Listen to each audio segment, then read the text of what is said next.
just goes to show what can happen if you get up to mischief in a broom cupboard.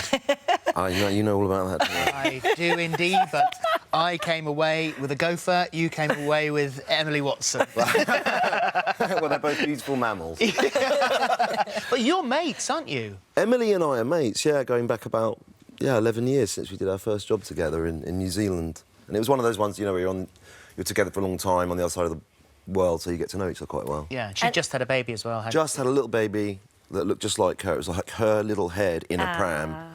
And who's now 11-year-old Juliet. And So she approached you, didn't she? When she got this script that came through, she wanted it to be you. She did apparently, and of course they went, you know, round the rounds of all the really famous actors that they wanted to cast, and then somehow ended up back in my ballpark. This is what I believe happened. I'm not sure that's true.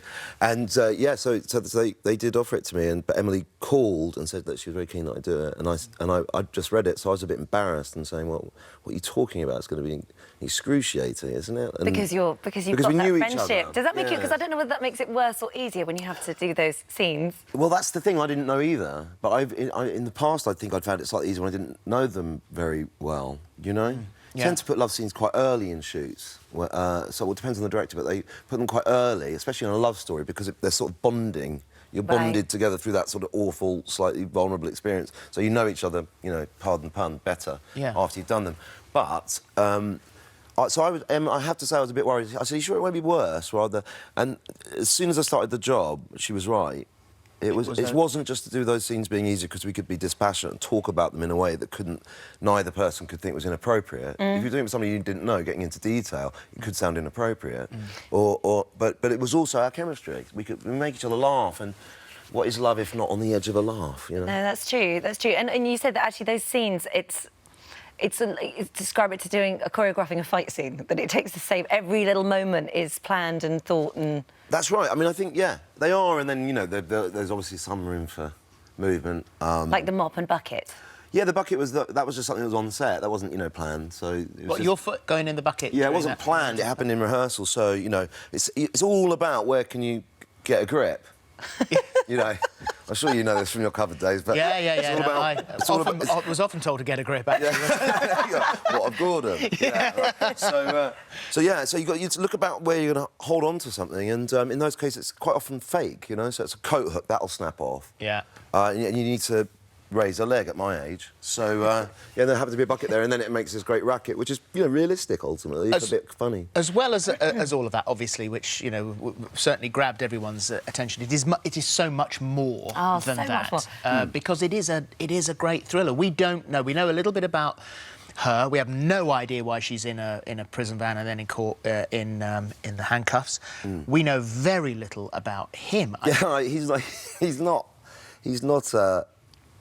I can't tell you what he is because that would give too much away. But he's a civil servant, and spies are a former civil servant, aren't they? Oh, now you're just saying. No, I mean I really can't say. I really can't say. Yeah. But he is high up in somewhere in the civil service. Yeah. So you've said that he's a good man that you can relate to.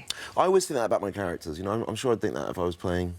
You know, I'd have to think that if I was playing Adolf Hitler. Do you know what I mean? You have to find what it is in that person that you relate to. It's not for you at that moment to make any judgments about the character. Once you do that, you're commenting on it, which is what other people should do, not the actor. And interestingly, you couldn't film in the actual places because of the content. I mean, I don't think they would let you go in and... That's right. Yeah, they weren't keen on. But that plaque on the back of the broom cupboard door. Is a real thing. You recreated it, but it's really there. I wish I recreated it, because talented, artistic people recreated it. It was a team. Yeah. The Apple Yard people. Yes, it's really there. It's in the House of Commons, and that plaque is there, and that plaque was commissioned and put there by Tony Benn. He did it out with his own money? I believe he did it on his own volition and with his own money, yeah. Good for him. And told them afterwards. They thought it was a suitable tribute that, you know, they should be recognised. And from episode 1, where you have to set up the characters, you say changes pace after episode 1.